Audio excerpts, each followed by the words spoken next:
sure? Now? All right, action. So welcome to the Fuquay Buddhist Temple of San Antonio. We're here thanks to the abbot, the abbot who, I forgot, Fuquan. Oh, it had a brain slip there. So Fuquan, the abbot of this temple, the one surrounded by animals over there, he's the one who helped build this temple in this area and has allowed us to use this back room for the Buddhism 101. Quan Tri, the other monk here as well, he every once in a while will show up, and that's his seat there if ever he decides to come. But he has come and done, like for example, he did the Q&A session earlier this month, which went very well. The Q&A session, the story of Angulimala came up, which is the story that we'll be talking about today. Who is Angulimala and what is that story? And then we have here Leon and myself, Alex. We're both students here. And we're the ones sort of heading up the Buddhism 101 group. We meet the first and third Tuesday of every month, and the third Tuesday of every month is our parable or story week. And this week we're going to be talking about Angulimala. The service or the hour that we have here is a little different than our first week, in that I'll do a short meditation that will help us sort of just settle in and relax. Then we'll hear the story read. Then we'll do another just silent meditation for about another 8 to 10 minutes, where you can then, what I want you to do, instead of focusing on the breath, during that second meditation, I want you to focus on the story.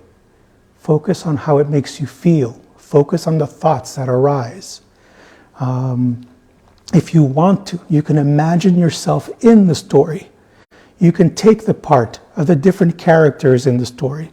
You can take the part of animals and plants and minerals in the story.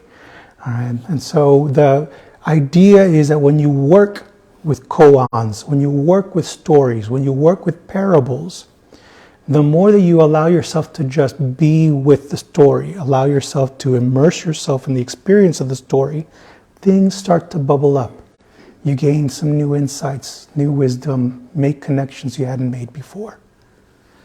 After then, that second meditation where we just sit with and we enjoy the story and allow it to bubble up within us, we'll get into our groups here, a large group, and we'll just share thoughts, experiences that we had during the stories, and ask any questions you may have. For the first meditation, this short meditation is one that I have used a lot in group therapies for myself, with students. It's a really easy centering meditation that you can take with you anywhere. Right? It's a short guided meditation, really easy steps. First step, I'm going to ask you to take 3 deep breaths. I like to start with 3 deep breaths because if something ever happens, if you practice this meditation often enough, sometimes you only have time for 3 deep breaths, and that's enough to relax you a little bit. All right, because those 3 deep breaths become associated with a bigger practice. After the 3 deep breaths, I'll have you pay attention to the sounds around you so you can be more present, more focused. And then the sensations within you, that's the time to focus on your breath. Notice that you have a heartbeat, hopefully. Maybe feel a sensation of clothing or your weight, just the sensations within. Then I'll take you back again to the sounds and the sensations outside of you. 3 deep breaths, and then we're done, and we'll hear the story. Any questions? Good? All right. So get in a position that is comfortable.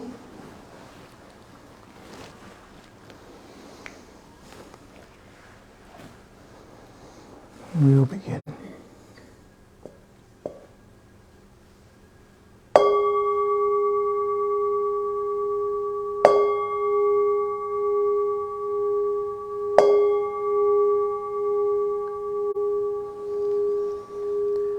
Let us begin with 3 Deep breaths.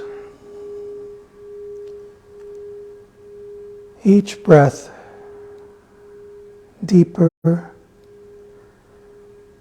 and longer than the last.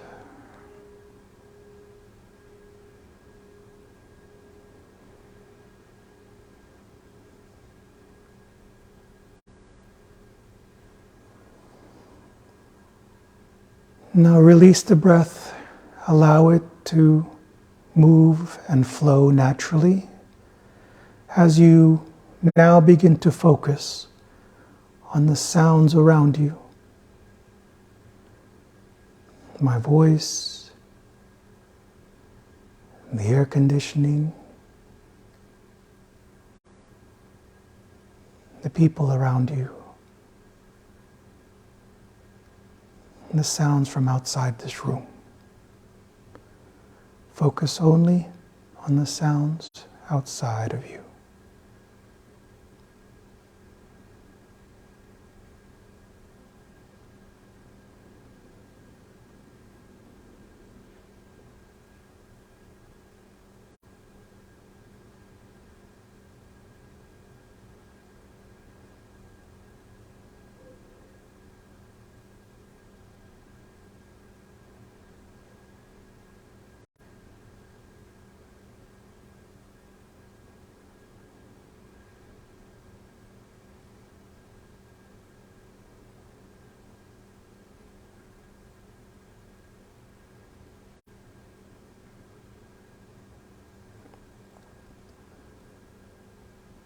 Now bring your attention to the sensations within you.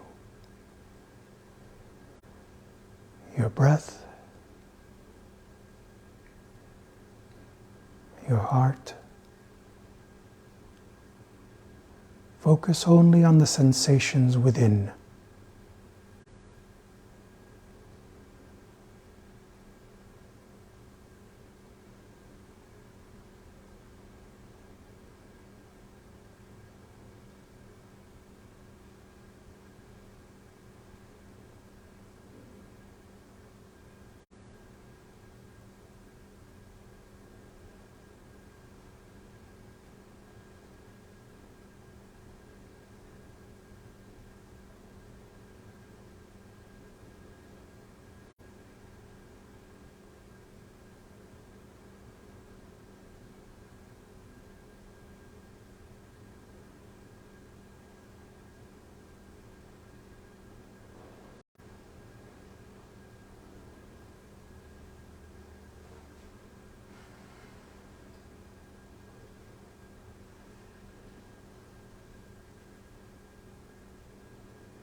Now focus once again on the sensations and the sounds around you.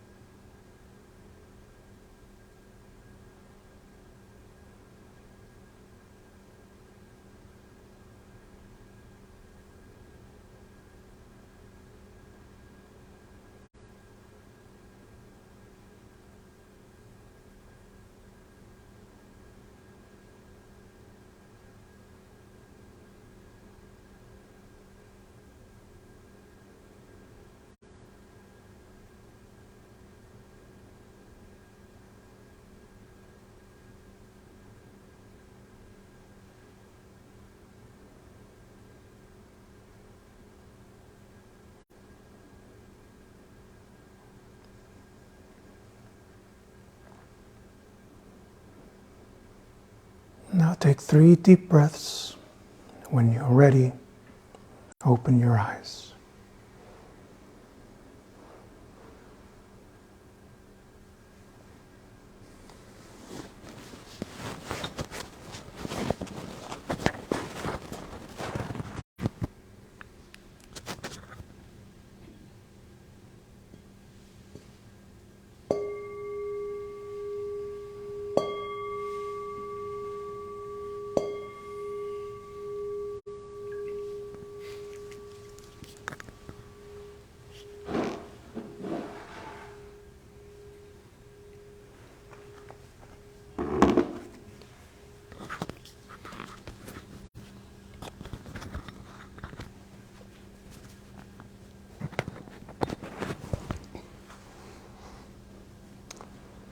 Hello everybody, I'm Leon, and as Alex said, we're going to read the story of Angulimala.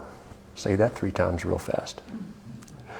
So this is a little bit different in one respect. Mostly we've been reading parables, which most of the ones that we've been reading here, it's pretty apparent that they're not meant to be directly reflecting reality. So there's a lot of what's the word I want there?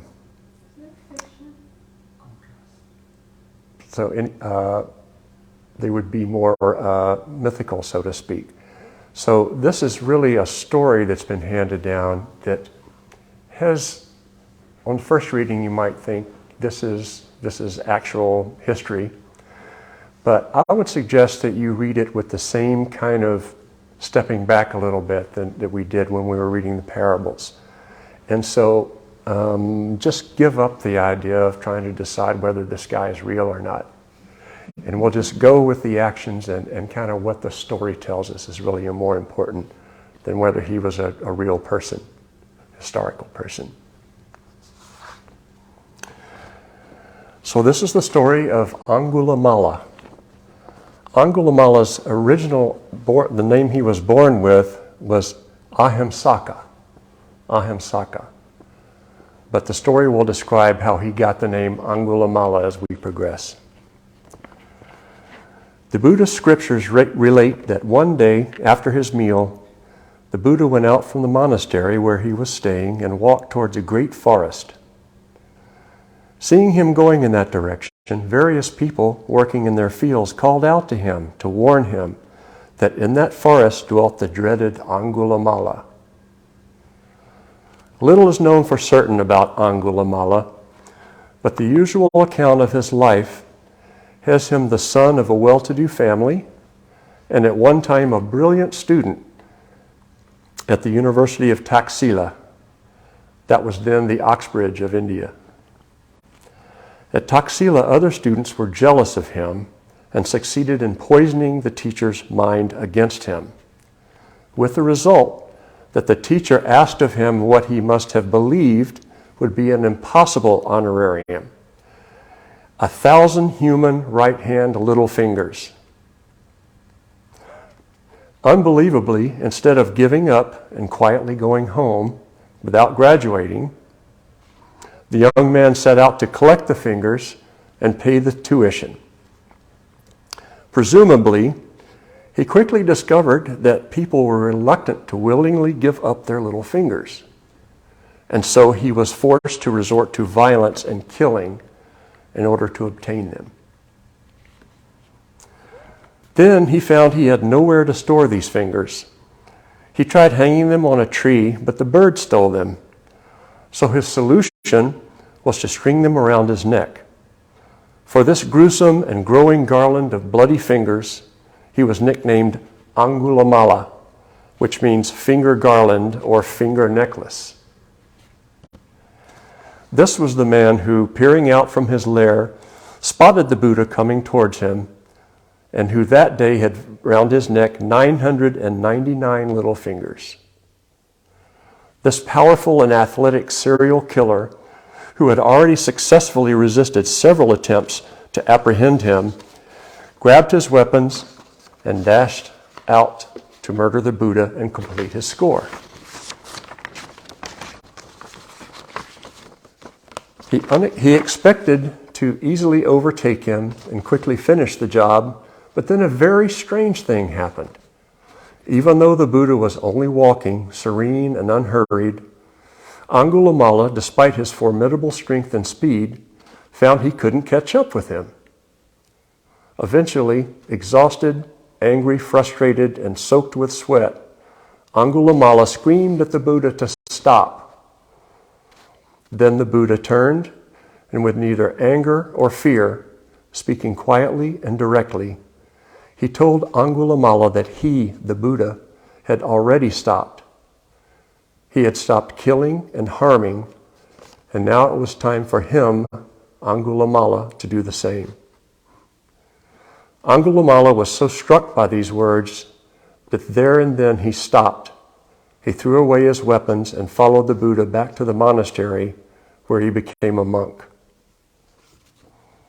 Later, the king, ignorant of what had happened, came by leading his troops out to arrest Angulimala. Being a very pious monarch, he called to pay his respects to the Buddha and to inform him of what he was up to. The Buddha asked the king what his reaction would be were he to discover that amongst this assembly of monks sat Angulimala. To the king, it was utterly unbelievable that such a foul and evil person could now be a Buddhist monk and seated amongst such exalted company. But were it the case, he answered, he would certainly pay his respects and make offerings. Then the Buddha stretched forth his right hand and pointing, announced that there sat Angulimala.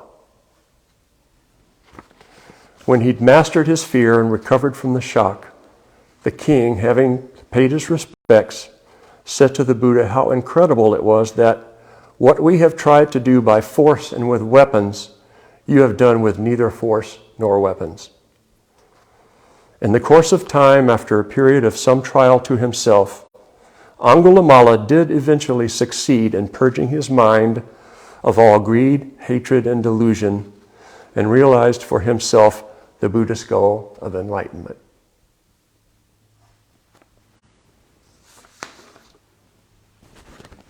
Let's take some time now to meditate.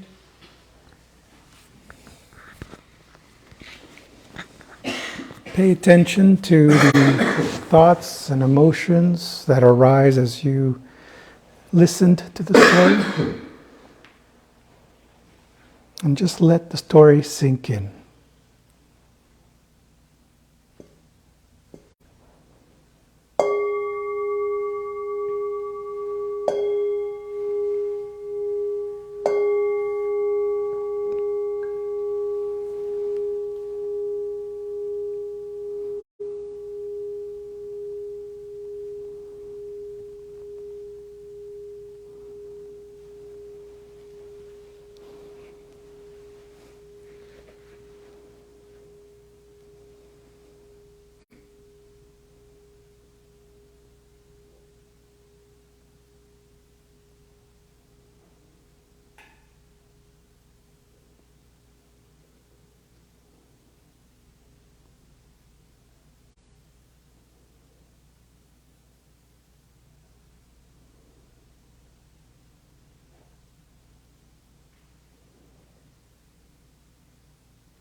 the story?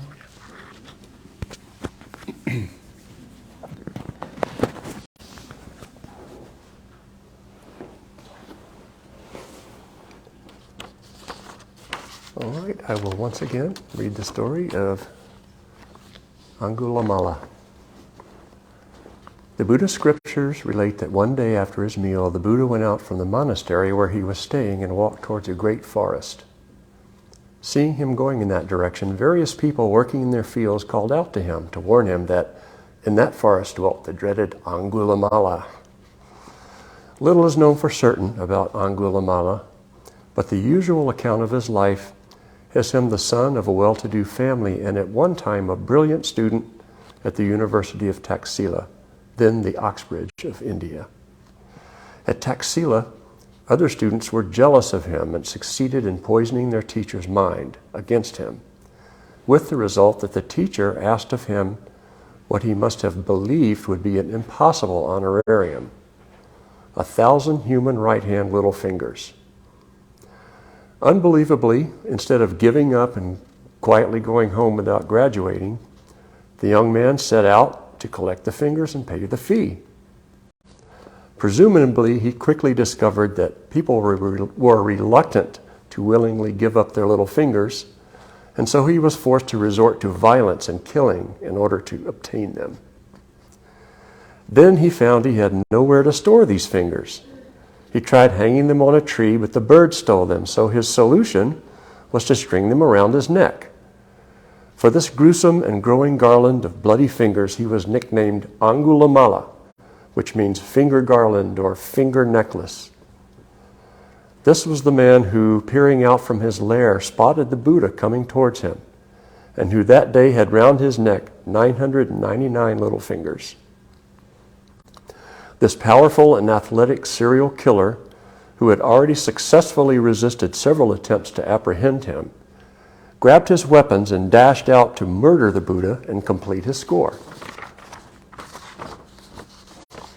He expected to easily overtake him and quickly finish the job, but then a very strange thing happened.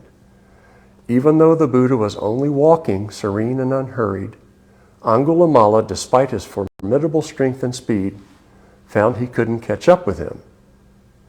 Eventually, exhausted, angry, frustrated, and soaked with sweat, Angulimala screamed at the Buddha to stop. Then the Buddha turned and, with neither anger or fear, speaking quietly and directly, he told Angulimala that he, the Buddha, had already stopped. He had stopped killing and harming, and now it was time for him, Angulimala, to do likewise.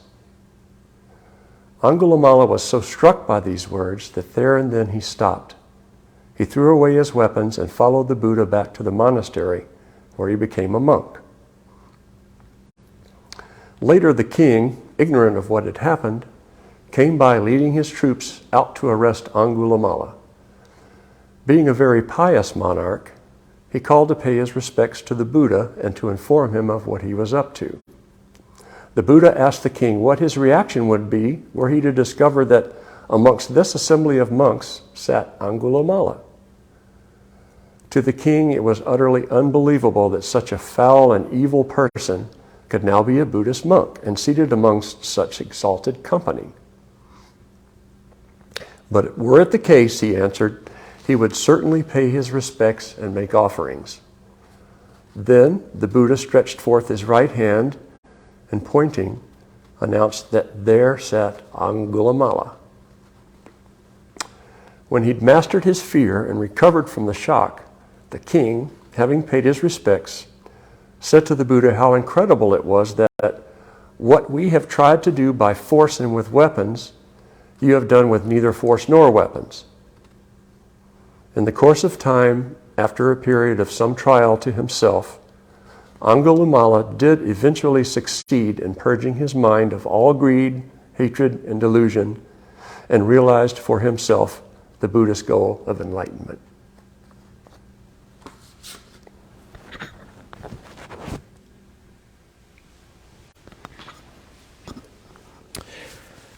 Good. So at this time, we just open it up to any thoughts, comments, feelings, reactions that you had to hearing the story and letting it sink in during the meditation.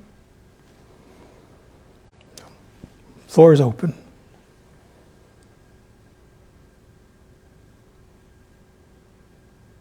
While y'all are thinking about a response, let me just add a little something. As I was researching the story, I found out that there were a lot of different versions of the story, some quite long, so don't thank me that I picked one. Pretty concise.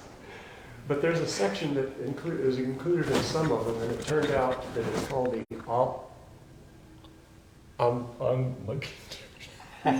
that guy. It was his sutra. And the story is that one day when he was on his alms round, he encountered a woman who was having trouble giving birth. And he was concerned and wanted to help her, so he went back to the Buddha, and the Buddha told him what to come say to the woman, and it helped her have a good birth. After that, as he was leaving that scene, walking through the town, he felt rocks and stones and dirt clods and everything flying at him, hitting him from all over the place.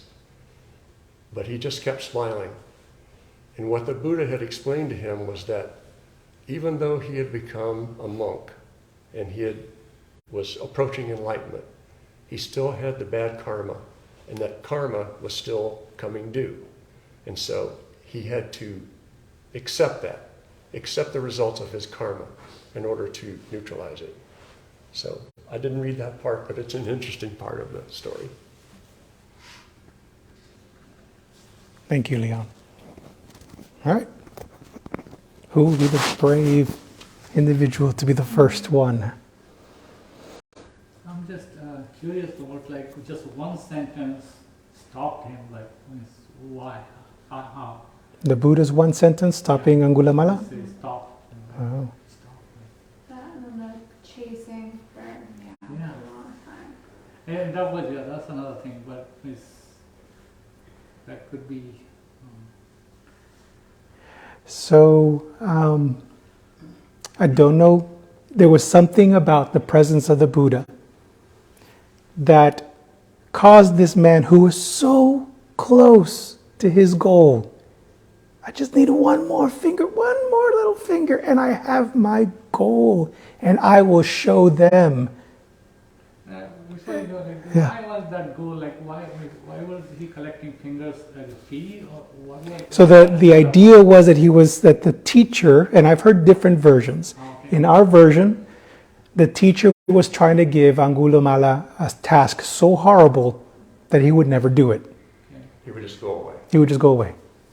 I've heard other stories where the teacher actually taught Angulimala that if once he got the 1,000th finger or the 100th finger, I've heard the numbers there, would make him an enlightened individual.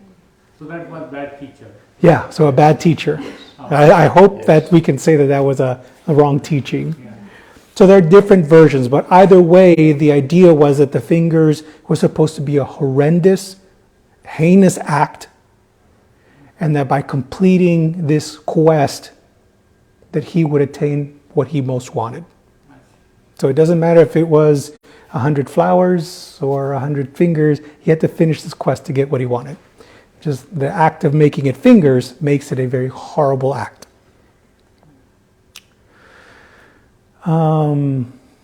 So what was I saying earlier?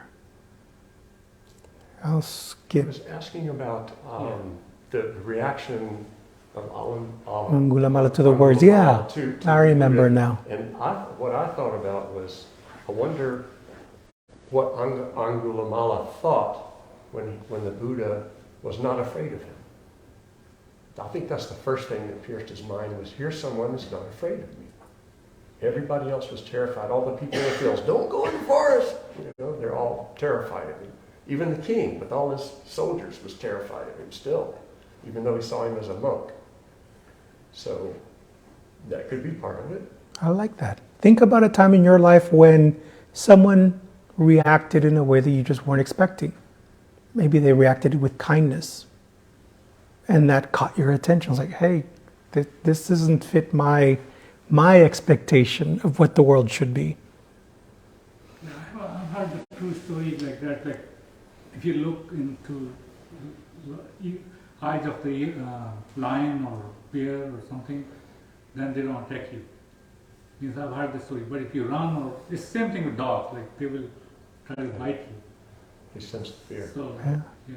So there's something about the presence of the Buddha also. So there was something there. Either way, whatever the Buddha did, something about the presence, his tone of voice, his words, and all the conditions were right. So Angulimala had to be in the right state to be able to receive that actions and those words from the Buddha. So that combination helped Angulimala drop this mission that he had for so long. As to why the chase lasted so long, I once heard it explained this way. The Buddha, when he was younger, was a prince.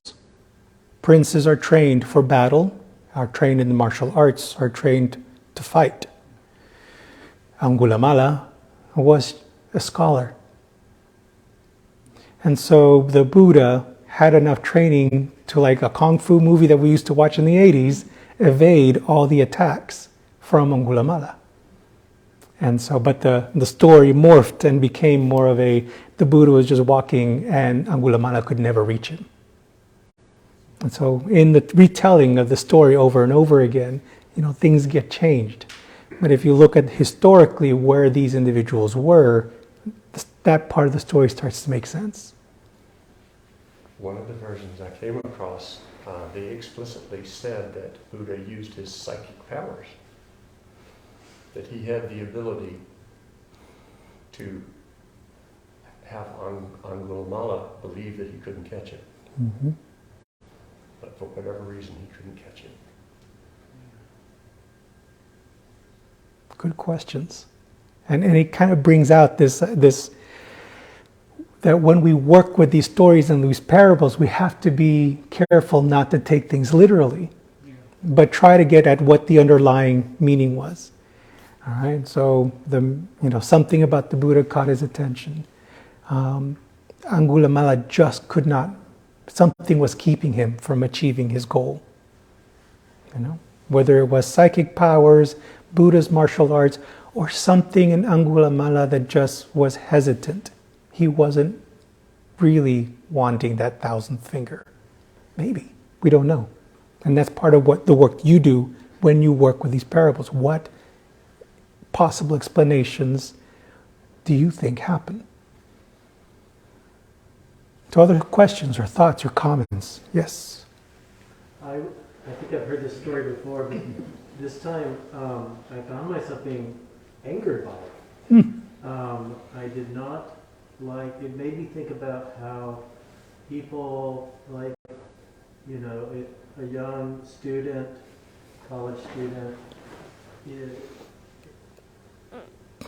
people can be so impressionable by others in authority. And I feel like, and I can relate to that too, as I think back on my life, and I feel like we can lose some of our own authority, our own sense of who we are by following someone else's direction, someone else's path. And so Angulimala, the professor gives him this task, and I don't know what Angulimala's ethical values were, but I guess I'm assuming that maybe there was a part of him that felt, well, this is probably not the right thing to do, and yet he's misguided, and so he wastes all of those years or however long it is, and he's suffering. He goes from the university to living in the forest. His victims are suffering, their families are suffering, all of this compounded suffering because of being misguided by leadership, And then what struck me is the Buddha's simple command is, it's time to stop, and that's a challenge. And then, because then you gotta redo your whole life, all of this that you've been doing. But you go back to maybe that pure sense of who you were to begin with. And I heard somewhere else, the Buddha can also be interpreted as our own inner Buddha nature, and who we are, like recovering who we truly are before all the conditioning of the world comes and distracts us. So it kind of anchored me in that sense. Good. Very good. Yeah, I think, I mean, so I was going to ask one question, but I think he answered. I was going to ask, how come he get the enlightenment? Like, after so much killing, 999 killings, and he didn't even have to take rebirth or redemption. But I think he answered me, like, because that was not his fault, that was his teacher's fault, misguidance. Yes, so no. That's the reason I Yes. can, like, It was still his karma, though, and that's a tidbit that Leon added at the end. Even though it was maybe not, even though his thinking, his delusion, was spurred on by someone else who was misinformed, by someone else's ignorance, it was still his actions. He's still responsible for his actions. He is still responsible for his karma.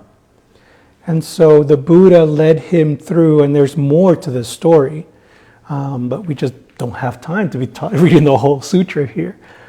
But the Buddha leads him through practices, through teachings, through enduring rocks and mud being thrown at him as a way to start making up for that bad karma that he created. And eventually, within one lifetime, he was able to undo it enough that he was able to become enlightened.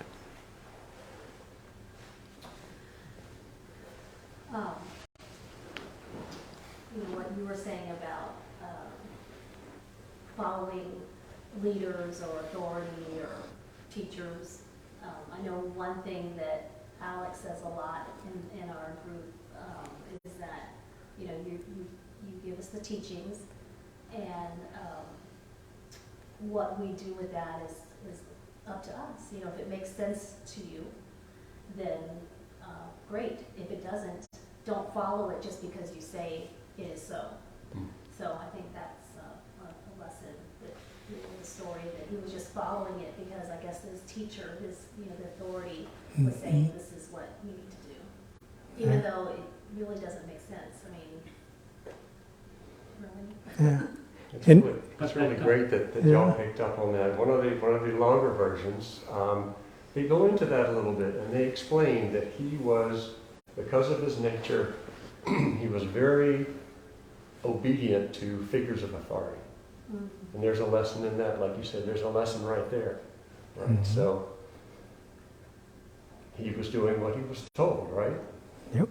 And should he have stopped and said, this isn't the thing to do? Perhaps, but he just got it in his mind that, okay, 1,000 fingers and I can come back to the university, so that's what he set out to do.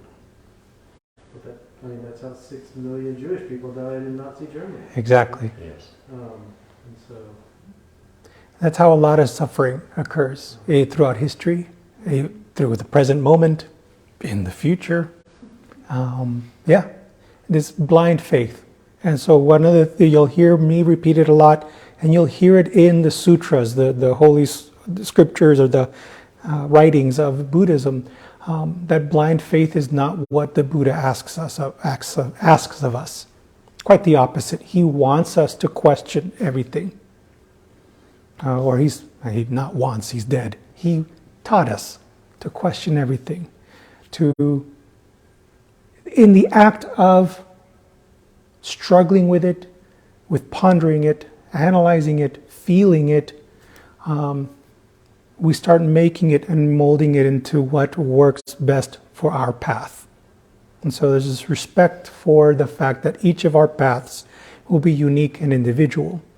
But eventually, and this is where the faith comes in, we have faith that eventually our paths, if we are in touch with the Buddha within, will lead to enlightenment. One of the other things I discovered researching was that the story of Angulimala, and it seems obvious when I say it, was very popular with the communities of people who are incarcerated. who are studying Buddhism, they're improving themselves, they're working on, getting back. And it's that redemption story, it's that we all seek that redemption, right? Mm-hmm. But, so that was pretty fascinating. Yeah. And then I thought, well, how did some of these guys get there? Maybe they're murderers. And it made me think about a film I saw that talked about the gangs, the street gangs, and how you're brought in as a child, basically a child, and you're conditioned. And part of your initiation is they say, you have to go kill that guy. And you don't think about it, you don't weigh it out, you just go do it because that's how you stay in the gang, right? And so that just kind of echoed, and it was kind of like the same thing. A university student that wants to be in good with the teacher and trust the teacher, and the teacher is impure and sends him off on this terrible task. I don't want to jump too far ahead but I'll just briefly say that this is related to what we're going to talk about on August 2nd, the first Tuesday of next month, where I'm going to talk about this idea of no self and the interconnectedness. So you with your comments about sort of other teachers and the influence, all of that plays into what we will be talking about the first Tuesday of next month. So any teachings on that I'll save for then instead of taking away your time here. So back to you. Other thoughts, comments? Well, to sort of go off of that idea of where, because we get kind of like the origin story of Angulimala, and I thought that was very interesting, like how he became basically a serial killer, because it's a big difference, I think, between what his story is versus like, here was this guy who just shall we say for the thrill of it, go out and kill a lot of people because he likes that. And I don't think the story is trying to imply that there aren't actually real people like that in the world, but I think it might be speaking to like this notion of, on a spiritual level, there really is maybe no such thing as pure evil, that even the most heinous people have some redemptive hope in them. So yeah, I just thought that the way that the story kind of positions how he, because even like what would seem like a very gruesome detail, like someone hanging a necklace of fingers, has an actual somewhat benign explanation, which is that he has to have the fingers on him, but he can't string them up because the birds will eat them. So that had an explanation. And then he was doing it because the teacher, told, not just because he enjoyed killing. So I just thought that was a very interesting way to kind of... Good. I guess set his character up to convert later on. Mm-hmm. And think about what that implies in regard to our personal views about certain politicians, certain world leaders, or that bully from your history, or that abusive mother or father or sibling or friend. They are still responsible for their karma. So it's not like that we are going to just, just forget it was just a joke. All right? They're still responsible for their actions, but there is redemptive hope. And that's not easy. We almost enjoy disliking certain people. Gives us a punching bag. Mm-hmm. The question of the troops, like all these troops, they've been ordered to fight or kill. A lot of innocent people die, and so that's not their fault. They've been ordered to kill. It is and it isn't. It's still their action. So they are responsible for their karma. But the conditions that led to them killing others is not just their responsibility. There were other people who influenced those conditions. But the actual act of doing it becomes my karmic action. And I will need to deal with that for this life or the next life or however many lives I have. It's like the professor's influenced by the jealous students. Right. Exactly. Right. And those jealous students were influenced maybe by parents who expected a lot of them. And so they were threatened by Angulimala, who may have been a good student. And those parents may have had parents who were very, very demanding, wanted them to do the best, wanted them to always have all A's, become rich. And so they had to learn to be cutthroat in order to make it and get their parents' approval. And we could go on and on and on. And so whose fault is it really? Jennifer. We had an interesting point in our group about how, and it kind of ties in with the end of the story with the king, how, people, the murderer decides to become a monk, but it seems like part of his redemption is that other people need to participate that and forgive him. And like the king, like acknowledging him and kind of forgiving him almost. And we were just trying to play that into the idea of, is everyone redeemable? And like, okay, think of someone horrible like him or Hitler. Part of it has to be us, everyone forgiving him. It was just interesting. Yeah. That's a great thought. I think fantastic. I always like to think, was Hitler born that way? Was Gaddafi born that way? Was Saddam Hussein born that way? Was Richard Nixon born that way? I mean, anyone. Point at anyone and ask, were they born that way? And I've yet to meet a baby that was pure evil. Circumstances, the conditions, the swamp of karma that we are immersed in, other people's karma, our own karma, all these actions, cause and effects that we're just immersed in, this filth, it will have its influence. Now, I don't want to run out of time before asking this question. What part of you are you seeing as unredeemable? As a psychologist, I see so many people who feel that they are unredeemable, or that there's part of them, it's not even all of them, there's a part of me that's unredeemable. Why? Were you born that way?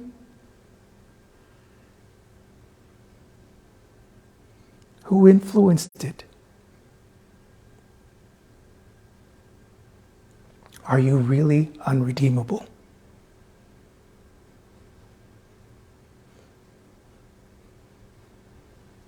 Going back to the story, like I can't imagine like that guy, he killed 999, so he was unredeemable just by teaching. So it's just, he has to suffer.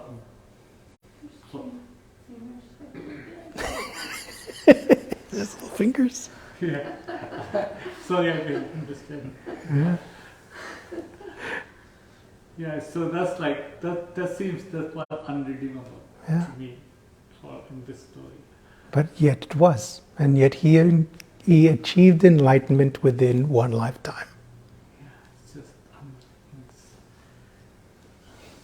I think there's an interesting Yeah, point there right at the end where they insinuate or they say that he is doing a lot of work over many years. So it wasn't like, he achieved enlightenment on the spot. Mm-hmm. But still he got his mind right, and then he was able to get on the path and eventually achieve enlightenment. The Buddha didn't just put his hand on him and say, you're saved, you're free of that. One teacher talked about the story a long time ago. I think he mentioned multiple lifetimes. Like it wasn't like he didn't come back. Yeah, That makes sense. He just Yeah. started on the path. There are different stories. Yeah, some he had multiple lives and still kept going. Others, he did it in one lifetime. The story changes, but the underlying message is he was redeemable. Because like the core concept, core principle of Buddhism is the cause and effect. Like so if he did something, he's gonna. He has to deal with the Go effects. through suffering, Hmm. and that's what like. I mean, it's just not just by teaching or by learning. Yeah. He can't overcome with that. Yeah. And it was his own choice, right? So, faced with what he had done, meeting the Buddha, realizing he had that opportunity, he made the decision to throw all his weapons away. And But it's he made that conscious decision to follow the path. and the trigger for that was the Buddha saying, "Stop. I stopped killing. I stopped this. Stop." And that's where it starts. That's not the solution. There was an old, you can YouTube Bob Newhart therapist, and there's and his therapy was he charged his clients $150, and therapy was just stop it. That was it. That was all the therapy. Stop it. Alex, was there a reason why he said that about I stop killing, or is he being metaphorical? That's part of the teachings of if as the more and more you learn about Buddhism, it is about sort of stopping, releasing, becoming free from. There's this sort of a disconnecting from these things that we think we need. In going specifically to that unredeemable part of you, it's disconnecting from the belief that you are unredeemable. That's the stop it. But then once you disconnect from that belief that you are unredeemable, the work needs to be done. Angulimala was not saved and enlightened just in that moment. No, he had to do the work. So when you say stop it to yourself internally, to that voice in your mind that says you're unredeemable, that's the point of disconnection. And then you just start doing the work. And it's worth it. At least so far, I have found it to be worth it in my life. And that's why I continue to wear this robe, and I continue to teach Buddhism, and I continue to study Buddhism. At the moment Buddhism stops working for me, I'll find something else. But for right now, I have found, that it's working for me. And I hope that you will take the time to not just take my word for it, to not just believe me and give me blind faith, but think about these words. Think about this story. Ask yourself, what am I believing? What part of me do I believe is unredeemable? And why? And I need to stop it. And I need to do the work now.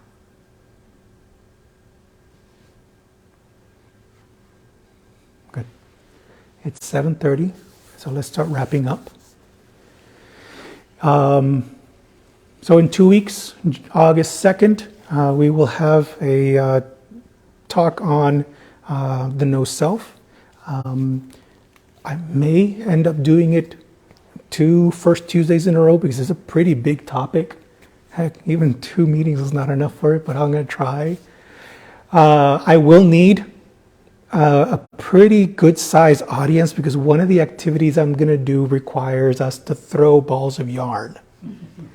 And so if you have friends or family or someone that you can invite and come join us, that would be really great because it'll be more impactful the more people we have in the room, and it'll be easier then to really understand what Buddhism means when it says no self and interconnectedness. Okay? Any other announcements? Not that I can think of. All right. Sunday service. And so, Volunteer day, 30th, yeah, when was the work day on Work the day? day applied for working, thank you. Is that this Saturday? That's, will be the 30th. The Of the 30th. month, Saturday the 30th. And it'll be from 9 9, 9 o'clock? 9 to 9 until we just drop dead from the heat. I'm just kidding. We'll try to stay cool, but do bring your hats and your sunscreen. And Yes. Speaking of work and volunteering, so this is where I get into my little spiel of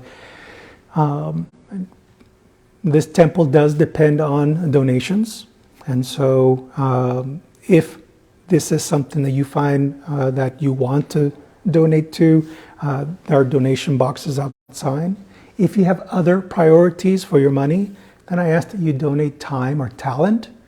You can volunteer at the temple. You can do other works here around the temple. If you have a special skill that you would like to donate, that would be great also. The reason I ask for this is not because, it's because many times when we are stressed, when we are mentally unhealthy, we become very egotistical and self-centered.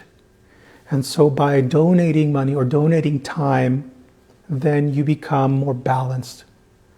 And if the time and talents and strength is you don't feel you want to give here, find something anywhere to donate some time and money to a cause that's meaningful for you. The idea is to try and regain that balance of other and self. If you are a caregiver, healthcare worker, social worker, you're already giving a lot of yourself to others. So my ask of you is the opposite. Please take some time for self-care. Too often you give so much to others that you neglect yourself. Right? So please balance it out with self and other. Okay. All right. That's it for today. I'll do a sharing the merit here briefly, and then we're dismissed. So thank you very much for attending here today. And then again, we'll have Sunday service this Sunday, and every Sunday at 12:30 here in this room over here.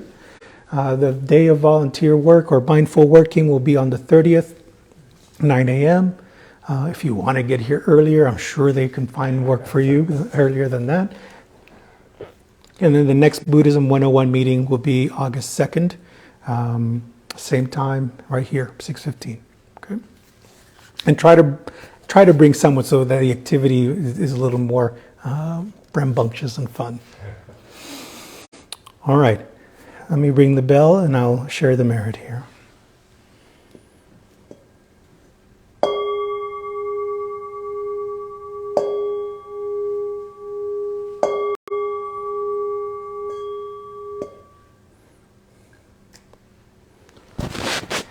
May any merit that we have acquired here by sharing the Dharma, by sharing in community, bring us and others happiness, health, safety, and peace.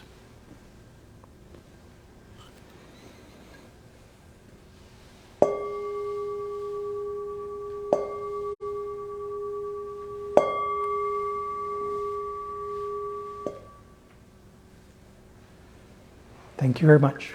Have a great week.